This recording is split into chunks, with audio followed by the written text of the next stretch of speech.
हाय, मैं हूं दानियाल। स्वागत है आपका हमारे YouTube चैनल जिसका नाम है क्वांटम डीएनए विद NTSSP में। अभी तक हम लोग बात कर रहे थे सेल साइकिल सेल डिवीजन की बीएससी सेमेस्टर फर्स्ट के लिए। बीएससी सेमेस्टर फर्स्ट के साथ साथ क्लास 11th के लिए भी ये वीडियो बहुत इंपॉर्टेंट है। तो क्लास 11th और बीएससी फर्स्ट सेमेस्टर में बहुत इंपॉर्टेंट क्वेश्चन आता है सेल डिवीजन का और सेल साइकिल का। तो इसका ये सेकेंड पार्ट है इस वीडियो का जिसमें हम लोग सारी चीज़ों को समझेंगे। तो अभी अगर आप यहाँ पर ध्यान से देखो, हम लोग ने कुछ चीज़ों को पढ़ रखा है और अगर कोई बिल्कुल नया हो जिसने अभी तक सेल साइकिल नहीं पढ़ी हो तो इससे पिछले वाली वीडियो पहले आप जाकर देखिए तो आपको ये वीडियो और अच्छे से समझ में आएगी। तो अभी तक हम लोग ने सिंपल सी बात करी थी कि जो सेल साइकिल होती है, सेल साइकिल का मीनिंग क्या होता है कि जहां पर हमारी कोशिका पूरा एक चक्र चलाती है, सेल जब बनती है, या जहां अगर एक सिंपल सी बात करें कि ऐसे एक सेल है तो एक सेल से जब दो सेल्स फॉर्म होती हैं, आपने एक लाइन पढ़ी होगी ना, ओमनिस सेलुला ई सेलुला, new cells arises from pre existing sales.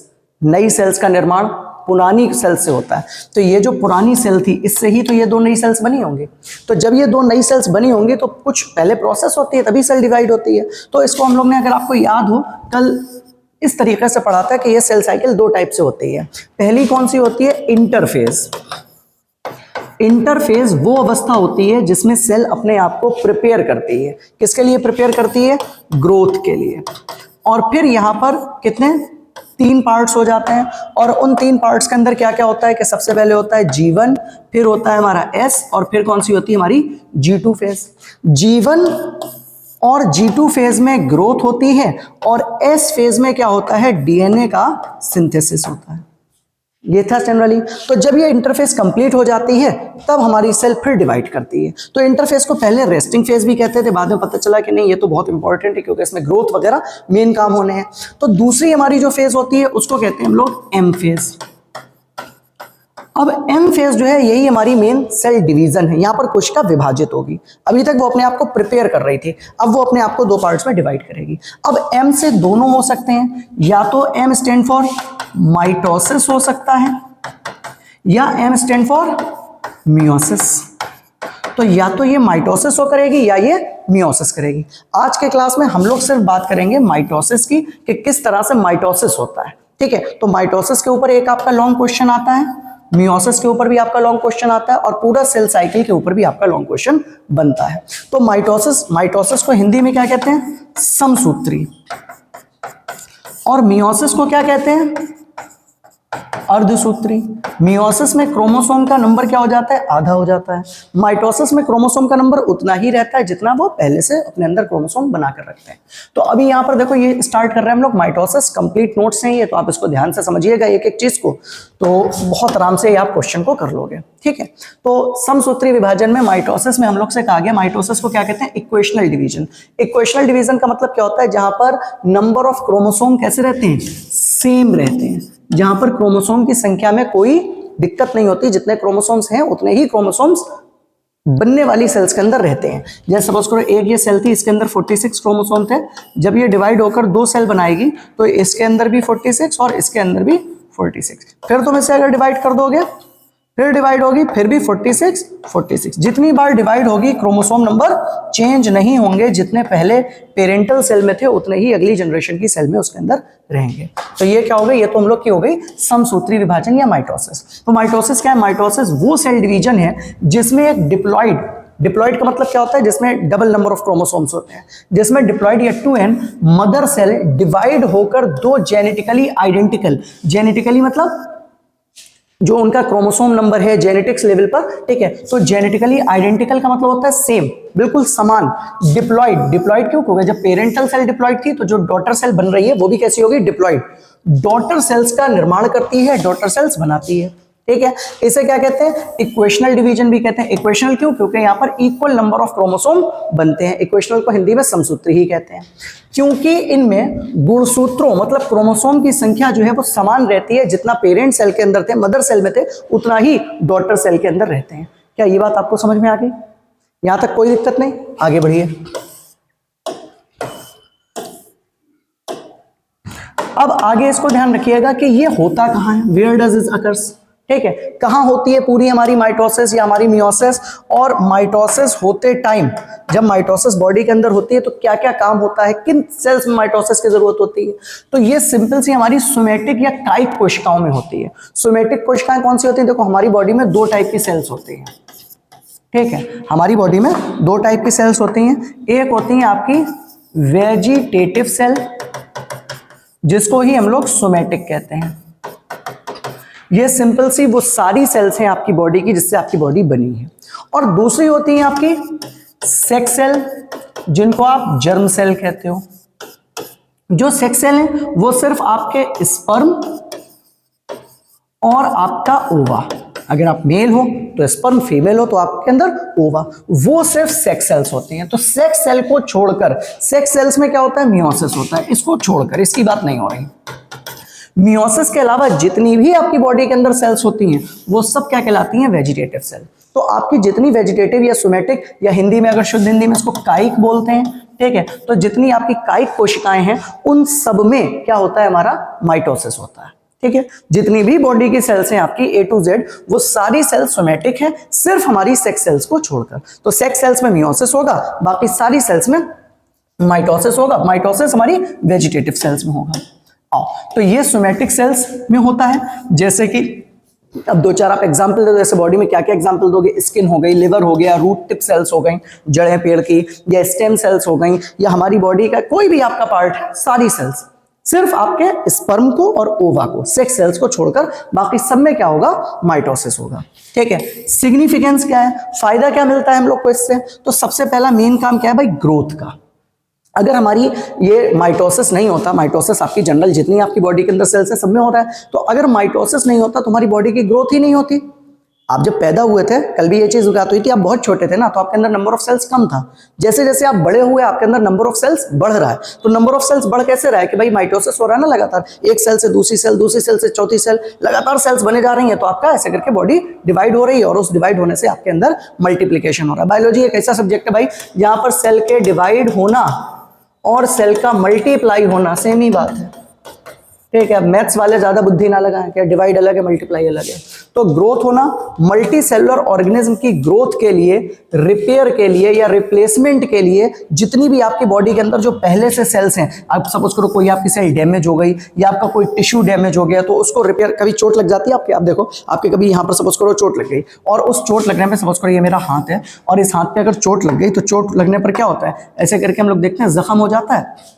तो ये जख्म में ऐसा गड्ढा हो गया, फिर कुछ दिन के बाद आप जब ड्रेसिंग वगैरह कराते हो तो फिर यहाँ पर ये सारी सेल्स हमारी भरने लगती हैं ऐसे करके।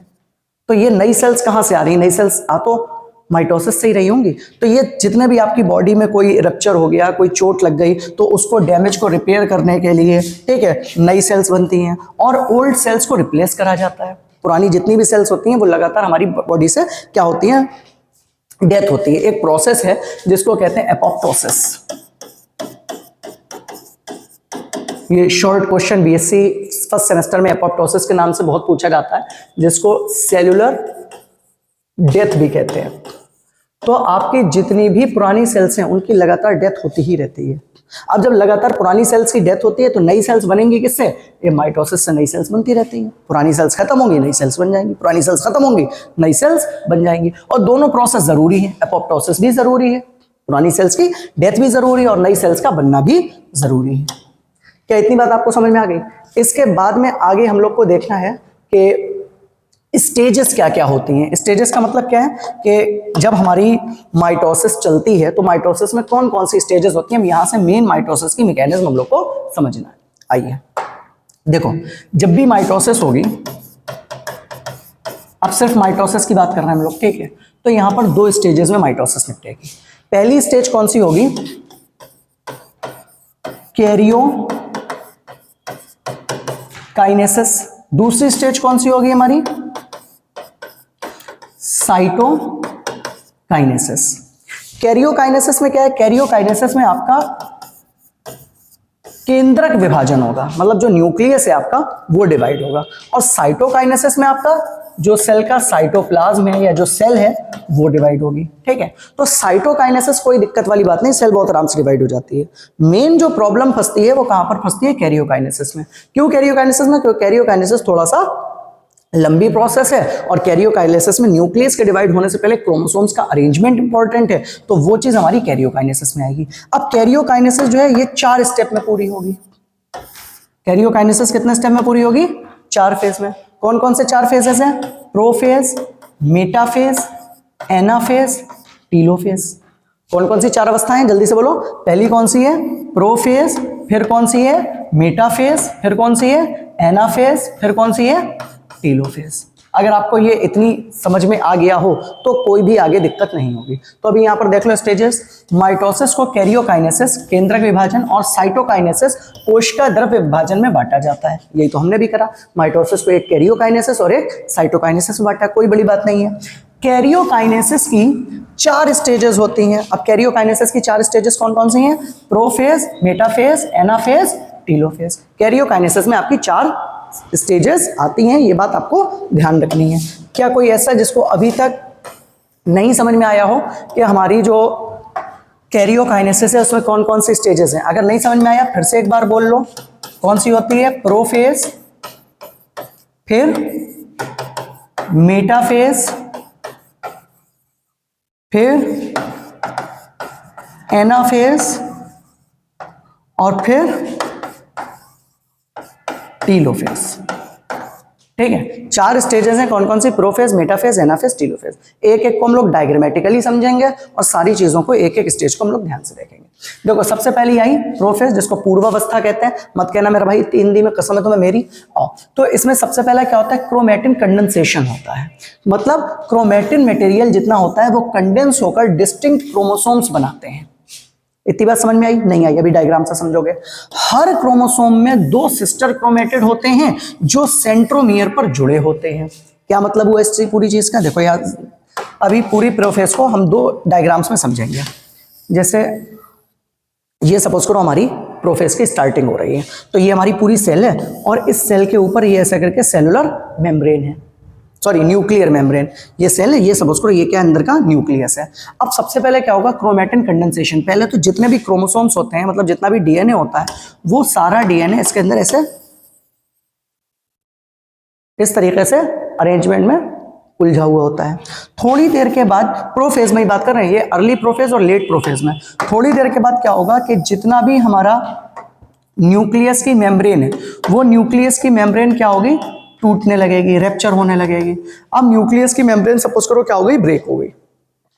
ये जो न्यूक्लियस की मेम्ब्रेन थी, न्यूक्लियर मेम्ब्रेन, ये न्यूक्लियस की वॉल, केंद्रक भित्ति क्या हो गई? धीरे धीरे खत्म हो गई। और जितने तुम्हारे ये क्रोमेटिन्स हैं, ठीक है, वो सब क्या बनाने लगे? वो सब इस तरीके से ऐसे करके क्रोमोसोम्स बनाने लगे अपने अंदर। उन्होंने अपने अंदर क्या फॉर्म कर लिया? क्रोमोसोम। अब ये क्रोमोसोम में कुछ चीजों को ध्यान रखना है। यहां पर इधर देखो, किसी भी एक क्रोमोसोम के अंदर ये तो बीच वाला पार्ट क्या कहलाता है? सेंट्रोमियर, सबको ही पता होगा ये। अब ये सेंट्रोमियर के साथ ऐसा करके क्रोमेटिड्स निकले होते हैं। ये जो आर्म है, ये जो बाजू है, इनको क्या कहते हैं? क्रोमेटिड्स। और इसको क्या कहते हैं? सेंट्रोमियर। तो सेंट्रोमियर के साथ क्रोमेटिड्स आपके अरेंज रहेंगे। तो हर क्रोमोसोम में 2 सिस्टर क्रोमेटिड्स, ये देखो 2 सिस्टर क्रोमेटिड्स लगे होते हैं जो सेंट्रोमियर से जुड़े होते हैं। सेंट्रोमियर से जुड़े, कुछ भी नहीं हुआ यहाँ पर। कहती बात समझ में आ गई कि पहले हमारे क्रोमोसोम बिल्कुल क्वाइल्ड थे, अब वो क्रोमोसोम डिस्टिंक्ट क्रोमोसोम, अलग अलग सेपरेट क्रोमोसोम की फॉर्म में हम लोग को दिख रहे हैं सामने। आगे देखिए, आगे कह रहा है किसके लिए? ये बात अभी प्रोफेज के लिए ही हो रही है।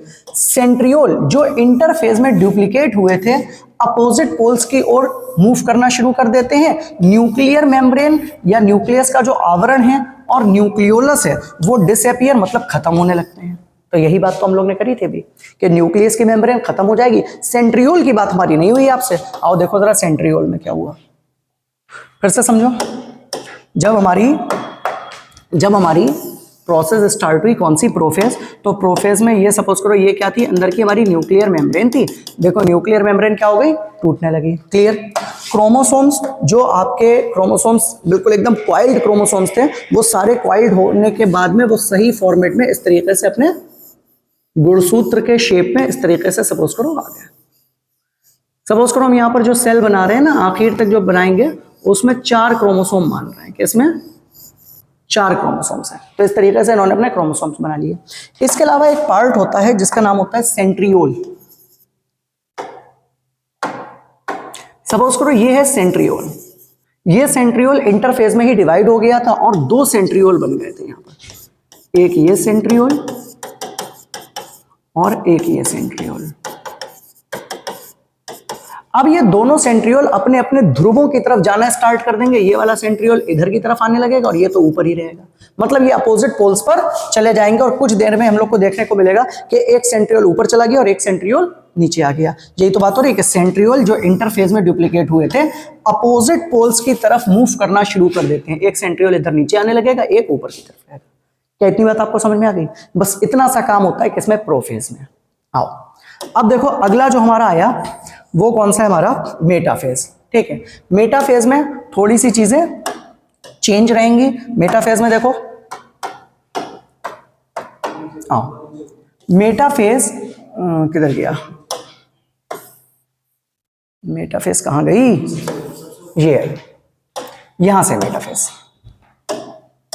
देखिए मेटाफेज जिसको मध्यावस्था कहते हैं, पहली प्रोफेज थी, प्रोफेज समझ में आ गई। अब मेटाफेज कह रहा है न्यूक्लियर एनवेलप पूरी तरह ब्रेक डाउन हो जाता है।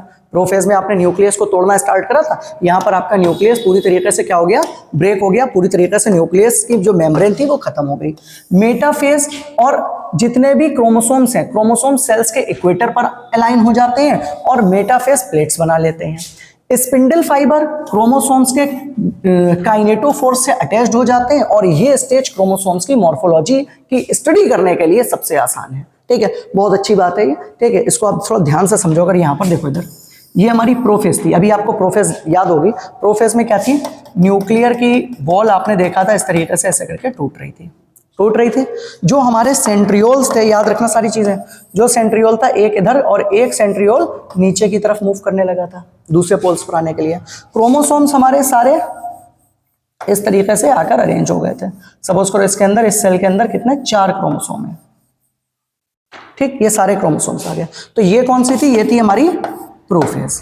अब प्रोफेज के बाद जब दूसरी फेज आएगी मेटाफेज, तो मेटाफेज के अंदर क्या था, ये हमारी सेल है। न्यूक्लियस की जो वॉल है, न्यूक्लियर जो मेम्ब्रेन है, आपने कहा न्यूक्लियर एनवेलप या न्यूक्लियर मेम्ब्रेन पूरी तरह से क्या हो गई, ब्रेक डाउन हो गई, खत्म हो गई, तो अब न्यूक्लियर मेम्ब्रेन हम नहीं बनाएंगे। क्रोमोसोम्स सेल्स के इक्वेटर पर अलाइन हो जाते हैं। इक्वेटर पर क्यों अलाइन हो जाते हैं, जरा इधर ध्यान से समझो। एक सेंट्रियोल ऊपर है और एक सेंट्रियोल नीचे है। अब दोनों सेंट्रियोल अपनी अपनी तरफ क्रोमोसोम्स को खींच रहे हैं, अपने अपने स्पिंडल फाइबर से दोनों क्रोमोसोम्स को अपनी तरफ खींच रहे हैं। जब क्रोमोसोम्स को खींचेंगे तो ये सारे क्रोमोसोम, कुछ क्रोमोसोम नीचे की तरफ चले गए, कुछ क्रोमोसोम्स ऊपर की तरफ आ गए। जब ये नीचे और ऊपर की तरफ क्रोमोसोम आने लगेंगे तो क्रोमोसोम इस तरीके से हम लोग को देखने को मिलेंगे।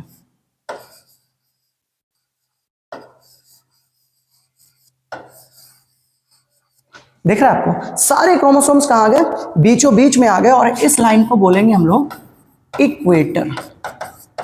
और ये जो इक्वेटर स्टेज आपको दिख रही है, यही है सिंपल सी हम लोग की मेटाफेज। कहीं पर भी ये वो काइनेटोफोर स्पिंडल फाइबर्स हैं जिसके थ्रू खींच रहा है सेंट्रियोल अपनी तरफ। तो ये ऊपर क्या हो गया, ये हो गया हमारा सेंट्रियोल, और सेंट्रियोल अपनी अपनी साइड में क्रोमोसोम्स को खींच रहे हैं। तो मेटाफेज प्लेट बनाते हैं, स्पिंडल फाइबर क्रोमोसोम्स के काइनेटोफोर से अटैच्ड हो जाते हैं और ये स्टेज क्रोमोसोम्स की मॉर्फोलॉजी के लिए। अब अगर तुम जितने भी स्टेजेस देखोगे, ठीक है, माइटोसिस में या मियोसिस में जितनी भी आप स्टेजेस देखोगे, उसमें जो बेस्ट स्टेज है फॉर स्टडी पर्पस वो हमारी कौन सी है, मेटाफेज है। क्योंकि मेटाफेज में ही हमको क्रोमोसोम दिखते हैं सही तरीके से। बीएससी में आपको भी एक एक्सपेरिमेंट कराया जाएगा जिसमें आपको स्लाइड दिखाई जाएगी माइक्रोस्कोप में। तो उस स्लाइड में ना, जब आप ये मेन प्रैक्टिकल एग्जाम में भी आपको मिलेगा कि स्लाइड को पहचानना है कौन से स्लाइड है ये, 99.999% वो स्लाइड स्कूल में आपको मेटाफेज ही दी जाएगी। 0.1% हो सकता है कि मेटाफेज ना हो, तो मेटाफेज अगर नहीं होगी तो कौन सी होगी, तो एनाफेज हो सकती है, इसके बाद वाली। प्रोफेज कभी नहीं दिखाई जाती, और अगर प्रोफेज दिखाई भी जाएगी तो भाई साहब पहचान भी नहीं पाओगे। ठीक है, ना आप पहचान पाओगे ना हम पहचान पाएंगे। मेटाफेज बहुत आराम से पहचान लेते हैं, एकदम दूर से देखने में भी आप बता दोगे कि सारे क्रोमोसोम जब इक्वेटर पर लगे हैं, दैट इज मेटाफेज। तभी यहां पर साफ साफ लिख दिया है कि इस स्टेज क्रोमोसोम्स की मॉर्फोलॉजी की स्टडी करने के लिए, मतलब जहां पर आपको क्रोमोसोम्स के बारे में पढ़ना है उसके लिए ये बेस्ट स्टेज है कौन सी, हमारी मेटाफेज। क्या इतनी आपको बात समझ में आ गई? इसको अभी कर लेते हैं कॉपी, क्योंकि इसका हमें होगा अभी यूज। यहां से इसको कॉपी कर लिया, अभी आगे इसका काम करेंगे। आओ अब इसके बाद क्या है हमारा एनाफेज। एनाफेज में देखो क्या है, एनाफेज क्या हो जाता है यार, एनाफेज ये मेटाफेज के बाद आ रही है, पहली प्रोफेज थी, फिर मेटाफेज, फिर क्या है एनाफेज। ये सबसे शॉर्ट फेज होते हैं, ये एक इंपॉर्टेंट ऑब्जेक्टिव क्वेश्चन की फॉर्म में याद रखना, ठीक है। लॉन्गेस्ट फेज कौन सी थी, प्रोफेज, और शॉर्टेस्ट फेज कौन सी है, एनाफेज। सेंट्रोमियर स्प्लिट हो जाते हैं, सिस्टर क्रोमेटिड अलग होकर डॉटर क्रोमोसोम्स कहलाते हैं, और स्पिंडल फाइबर उन्हें अपोजिट पोल्स की तरफ खींच लेते हैं। कुछ था, कुछ नहीं था। आओ देखें क्या हुआ, आओ देखो इधर देखो, यहां पर हो जाओ कनेक्ट। कैसे हो गए, टिंग डिंग डिंग डिंग डिंग, कैसे होता है यार, नहीं रहा, ये हो गया पेस्ट। इसको यहां पर छुपा ले, टिंग डिंग डिंग। अरे यार इधर आ जाओ थोड़ा प्रेम से। क्या कह रहे, चलाना नहीं आता आपको बोर्ड? सही कह रहे हो, गलत नहीं कह रहे हो। देखो इधर थोड़ा सा इसको और जूम कर लें, चलो छोड़ो, चलो देखो इधर, ये हम लोग का सिंपल सा क्रोमोसोम्स है। अभी हम लोग ने प्रोफेज देखी थी, प्रोफेज में सारे क्रोमोसोम्स इस तरीके से अरेंज थे, सेंट्रियोल ऊपर नीचे की तरफ आ रहे थे, और मेटाफेज में सारे क्रोमोसोम्स इक्वेटर पर थे और सेंट्रियोल ऊपर नीचे उसको अपनी अपनी तरफ खींच रहे थे, ठीक है। अब तुम एक मिनट के लिए अगर रुको यार, हमें सब फिर से खुद ही बना रहे हैं, ठीक है। आप फिर से देखो, सारे डायग्राम फिर से देखो, बार बार जितनी बार आप देखोगे उतनी बार समझ में आएंगे। ये हमारी प्रोफेज थी। प्रोफेज में क्या हो रहा था, न्यूक्लियस की मेम्ब्रेन टूटना स्टार्ट हो गई थी। क्या कह रहे हो, अब तो रट गए, आप मत पढ़ाओ, ठीक है। ये जो क्रोमोसोम्स की हमारी न्यूक्लियस की मेम्ब्रेन थी, वो न्यूक्लियर मेम्ब्रेन डिसअपियर होने लगी। सेंट्रियोल जो था वो डिवाइड हो गया, और डिवाइड होकर एक सेंट्रियोल नीचे आने लगा और एक सेंट्रियोल ऊपर की तरफ रहा। क्रोमोसोम्स हमारे जो थे वो इस तरीके से ऐसे करके पूरे फैले हुए थे, ये प्रोफेज की स्टार्टिंग में थे, और जब प्रोफेज कंप्लीट हुई तो हमारे सारे क्रोमोसोम इस तरीके से ऐसे करके पूरी इसके अंदर आकर लग गए अलग अलग, ठीक है। और एक ये चौथा सपोज करो ये आ गया, इस तरीके से सारे क्रोमोसोम अरेंज हो गए। ये रहा हमारा प्रोफेज, ठीक। मेटाफेज में क्या हुआ, देखो ध्यान से, मेटाफेज में क्या हुआ, मेटाफेज में न्यूक्लियस की मेम्ब्रेन पूरी तरीके से खत्म हो चुकी है, ठीक है, और जितने क्रोमोसोम्स हैं उनको खींचने के लिए एक सेंट्रियोल ऊपर है ये, और एक सेंट्रियोल नीचे है। अब दोनों सेंट्रियोल अपनी अपनी तरफ दोनों को खींच रहे हैं। मूवी याद है तुम्हें, डीडीएलजे? डीडीएलजे में क्या हुआ था वो देखा था तुमने? शाहरुख खान इधर से हाथ बढ़ा रहे थे, उधर बाबूजी हाथ पकड़े हुए थे, बाबूजी कह रहे नहीं जाने देंगे, फिर लास्ट में बाबूजी बोले जा सिमरन जा, जी ले अपनी जिंदगी। देखा है? सपोज करो ये ऊपर वाला ये वाला सेंट्रियोल कौन है, एसआरके, और ये नीचे वाला सेंट्रियोल कौन है, ये है बाबूजी, ठीक। अब वहां पर मूवी में क्या हुआ था, बाबूजी ने हाथ छोड़ दिया था लास्ट में, बाबूजी भी नट थे, बाबूजी ने देखा जब ट्रेन चलने लगी अच्छी खासी हो गई तब उन्होंने हाथ छोड़ा। तो अब बाबूजी ने, अब सपोज करो यहां पर हम लोग की मूवी में थोड़ी सी चीज चेंज है, यहां पर जो बाबूजी हैं ये वाले और जो एसआरके हैं दोनों ने सिमरन को पकड़ लिया, दोनों ने सिमरन को पकड़ लिया। कैसे पकड़ा, ऐसे करके। अब ये सिमरन बेचारी आ गई बीचों बीच में, एक तरफ से बाबू खींच रहे हैं और एक तरफ से छोना बाबू खींच रहे हैं। देखो इधर, अब क्या हुआ, अब ये ऊपर एसआरके और ये नीचे कौन है, बाबूजी, और दोनों अपनी अपनी साइड में, दोनों अपनी अपनी साइड में अपने अपने स्पिंडल फाइबर से, अपने अपने काइनेटोफोर से खींच रहे हैं दोनों को। और जब खींच रहे हैं उसमें क्या हुआ था मूवी में, इस तरीके से समझो, ये सपोज करो ये तुम्हारी कौन है, सिमरन, ठीक है, और ये कौन है, एसआरके, इन्होंने हाथ पकड़ लिया, और ये कौन है, बाबूजी, बाबूजी कह रहे हैं नहीं जाने दूंगा, और ये बाबूजी ने हाथ पकड़ लिया। अब ये दोनों लोग जब अपनी अपनी तरफ खींच रहे हैं तो होगा कि आप सपोज करो दोनों लोग इक्वल प्रेशर से अगर खींच रहे हैं तो बेचारी सिमरन बीच में से फट जाएगी। पता चला आधी सिमरन शाहरुख खान के पास, आधी सिमरन बाबूजी के पास। तो यहां पर भी सेम यही होगा। ये जो आपको बीच में ये क्या दिख रहे हैं, सेंट्रोमियर, तो बीच से सेंट्रोमियर से यहां पर क्या हो जाएगा, क्रोमोसोम्स आपके दो पार्ट्स में डिवाइड हो जाएंगे। और जब क्रोमोसोम दो पार्ट्स में डिवाइड हो जाएंगे तो कुछ देर के बाद हम लोग को देखने को ऐसे करके मिलेगा कि ये हमारी सेल थी, सेल को हम लोग ग्रीन कलर से बना रहे थे, चलो ग्रीन से बना लो, ये हमारी सेल थी, ठीक है। इस सेल में ऊपर कुछ क्रोमोसोम ऊपर की तरफ जाने लगे और कुछ क्रोमोसोम नीचे की तरफ जाने लगे, पूरे पूरे नहीं, बीच में से डिवाइड होकर, और जब ये बीच में से डिवाइड होकर ऊपर जा रहे हैं तो ये देखो ये ऊपर का सेंट्रोमियर, ये नीचे का सेंट्रियोल। ऊपर के सेंट्रियोल को हम लोग ने शाहरुख खान बोला है, नीचे के सेंट्रियोल को हम लोग ने बाबूजी बोला है। तो अभी यहां पर सिंपल क्या हो रहा है कि ये क्रोमोसोम देखो सिस्टर क्रोमेटिड्स के पास से टूट गए, तो एक सिस्टर क्रोमेटिड ऊपर, एक सिस्टर क्रोमेटिड नीचे, फिर एक सिस्टर क्रोमेटिड ऊपर, एक सिस्टर क्रोमेटिड नीचे, एक सिस्टर क्रोमेटिड ऊपर, एक सिस्टर क्रोमेटिड नीचे, एक चौथी सिस्टर क्रोमेटिड ऊपर और चौथी सिस्टर क्रोमेटिड नीचे। क्या आपको इतनी बात समझ में आ गई? जब ये अपनी पोल्स की तरफ जाने लगते हैं, इसी फेज को हम लोग कहेंगे एनाफेज। इसी फेज को हम लोग क्या कहेंगे? एनाफेज। तो अभी एनाफेज में क्या है, देखो क्रोमोसोम सेंट्रियोल से स्प्लिट हो जाते हैं और सिस्टर क्रोमेटिड अलग होकर डॉटर क्रोमोसोम्स कहलाती हैं। तो ये जो सिस्टर क्रोमेटिड्स थे ये अलग हो गए, तो ये ऊपर वाले डॉटर और ये नीचे वाले डॉटर, अब ये क्या बन गई? दो अलग अलग डॉटर्स की फॉर्म हो गई। और स्पिंडल फाइबर उन्हें अपोजिट पोल्स की तरफ लिए जाते हैं, ये अलग आपको ऊपर लिए गए, ये अलग आपको नीचे लिए गए। क्या इतनी बात आपको समझ में आ रही है? ये अलग ऊपर की तरफ लिए गए और ये अलग नीचे की तरफ अपनी अपनी तरफ खींचने लगते हैं, और इस खींचने वाली स्टेज को हम लोग क्या कहते हैं? एनाफेज कहते हैं। मतलब एनाफेज में जो क्रोमोसोम्स हैं वो स्प्लिट होकर टूटकर अपने अपने पोल्स की तरफ जाने लगते हैं। Is it clear? आओ, लास्ट स्टेज हमारी कौन सी आई है? टीलोफेज। लास्ट कौन सी आई हमारी? टीलोफेज। जल्दी से आप टीलोफेज को देखो। टीलोफेज में क्या कह रहा है कि डॉटर क्रोमोसोम्स पोल्स पर पहुंच जाते हैं, जो खींच रहे थे वो ऊपर नीचे पहुंच गए, क्रोमोसोम्स कंडेंस्ड होकर वापस क्रोमेटिन मटेरियल बना लेते हैं, दोबारा अपना पूरा क्रोमेटिन मटेरियल बन जाएगा।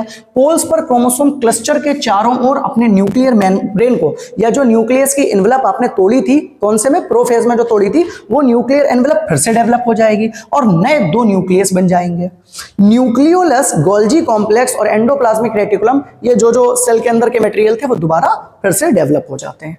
Nucleolus, Golgi complex, endoplasmic reticulum की बात क्यों हो रही है? क्योंकि ये एंडोमेम्ब्रेन सिस्टम का पार्ट है जो न्यूक्लियस से ही एसोसिएटेड रहते हैं, तो ये दोबारा वहां पर फिर से बन जाएंगे। बस इतना सा हम लोग को यहाँ पर करना था। अब फिर से एक बार डायग्राम को देखो। अभी यहाँ पर से ये बाबूजी को यहाँ से हटा दें तो हम थोड़ा सा यहाँ पर डायग्राम साफ करके आपको टीलोफेज का भी देख लो। टीलोफेज में क्या हुआ, इधर देखो। टीलोफेज में जो हमारे क्रोमोसोम्स, इधर देखो, जो हमारे क्रोमोसोम्स ये ऊपर की तरफ जा रहे थे एनाफेज में और कुछ नीचे की तरफ आ रहे थे, तो जो ऊपर जा रहे थे उन्होंने ऊपर जाकर अपने इस तरीके से चार बना लिए, ऐसे नीचे वाले आकर इन्होंने अपने चार बना लिए। और जो न्यूक्लियर मेम्ब्रेन प्रोफेज में टूट रही थी, ये देखो प्रोफेज में टूट रही थी, वो न्यूक्लियर मेम्ब्रेन यहां पर फिर से क्या हो जाएगी? रीअपियर हो जाएगी, दोबारा बन जाएगी। तो तफरी में अगर हम लोग देखें तो दो न्यूक्लियस यहां पर हमारे डेवलप हो गए, एक ये न्यूक्लियस और एक ये न्यूक्लियस। दोनों न्यूक्लियस क्या कहलाएंगे? डॉटर न्यूक्लियाई कहलाएंगे। तो ये पूरी प्रोसेस कैरियोकाइनेसिस की निपट गई। कैरियोकाइनेसिस में आपने बताया 4 स्टेप होते हैं, 4 स्टेजेस होती हैं। कौन कौन सी? पहली प्रोफेज, दूसरी ये कौन सी थी? मेटाफेज, फिर कौन सी आई हमारी? एनाफेज, और जब ये अपने अपने पोल्स पर पहुंच गए और न्यूक्लियस डेवलप हो गए, दैट इज कॉल्ड टेलोफेज। क्या पूरी कैरियोकाइनेसिस समझ में आई? अब क्या होगा? अब इसी के अंदर यहां पर हल्का सा क्लीवेज आ जाएगा, और हल्के से क्लीवेज में क्या होगा कि ये सेल भी डिवाइड करने लगेगी। अभी न्यूक्लियस डिवाइड हुआ, अब ये सेल डिवाइड होगी, और थोड़ी देर के बाद देखते देखते क्या होगा कि ये अपना साइटोप्लाज्म ऊपर लिए जाएगी और इसका साइटोप्लाज्म इधर नीचे आ जाएगा, और एक ये अलग सेल बन जाएगी, एक ये अलग सेल बन जाएगी, और दोनों सेल्स के पास अपने अपने न्यूक्लियस क्योंकि ऑलरेडी बन चुके हैं, वो न्यूक्लियस यहाँ पर डेवलप हो जाएंगे। इसके न्यूक्लियस में कितने? 4 क्रोमोसोम, जो कि अभी एस फेज में फिर से सिंथेसाइज होंगे, अपग्रेड डबल करेंगे, और इसके पास भी कितने? 4 क्रोमोसोम। ठीक, तो अगर आप देखो पेरेंट सेल में कितने थे? 4 क्रोमोसोम थे। डॉटर सेल्स के अंदर भी कितने हैं? 4 क्रोमोसोम्स हैं। तो 4 पेरेंट्स में 4 डॉटर में कोई क्रोमोसोम्स का नंबर कम नहीं हुआ। जितने क्रोमोसोम्स पहले थे उतने ही क्रोमोसोम आपकी अगली जनरेशन में भी बचे हुए। क्या इतनी बात आपको समझ में आ गई? पक्की बात? तो कुछ भी नहीं था, सिंपल सा था। आपको बस कुछ चीजों को ध्यान रखना है कि पहले आपको पूरी माइटोसिस में ध्यान रखना है कि माइटोसिस कहाँ होती है। माइटोसिस हमारी वेजिटेटिव सेल्स में होती है, हमारी कायिक कोशिकाओं में होती है। उसके साथ माइटोसिस में 2 स्टेप होते हैं, पहला कैरियोकाइनेसिस न्यूक्लियस का विभाजन, फिर साइटोकाइनेसिस सेल का विभाजन। देखो साइटोकाइनेसिस कितना आसान से हुआ। साइटोकाइनेसिस में तो कुछ भी हम लोग ने ऐसी चेंज नहीं करा, कितना आसानी से हो गया। ये साइटोकाइनेसिस हो गया एक स्टेप में। मेन क्या था? मेन पूरा हमारा ये कैरियोकाइनेसिस था। कैरियोकाइनेसिस जो हमारा हो रहा था वो 4 स्टेप में हो रहा है। उस 4 स्टेप को याद रखना, प्रोफेज, मेटाफेज, एनाफेज और टेलोफेज। पक्का हो जाएगा तैयार। इसको प्रिपेयर करिए। अगर कोई इसमें आपको डाउट हो, कोई क्वेश्चन हो, तो आप कमेंट बॉक्स में जरूर पूछिए, ठीक है। और कल हम लोग बात करेंगे मियोसिस की, तो उसके साथ ये यूनिट हमारी पूरी बीएससी फर्स्ट सेमेस्टर के लिए कंप्लीट हो जाएगी, ठीक है। आज से अभी दिवाली थी, तो दिवाली में कुछ आपको वीडियोस नहीं मिल पाई, हम लोग भी थोड़ा सा बिजी थे, तो गए हुए थे बाहर। तो अभी आपको कंटिन्यूसली सारी वीडियो मिलेंगी और आपके एग्जाम से पहले मेरी 100% गारंटी है आपका कंप्लीट सिलेबस आपका हो जाएगा, ठीक है। लेकिन भाई प्लीज वीडियो को शेयर करिए, लाइक करिए, कमेंट करना बिल्कुल ना भूलिए। हम लोग मिलेंगे नेक्स्ट वीडियो में, जब तक के लिए थैंक यू।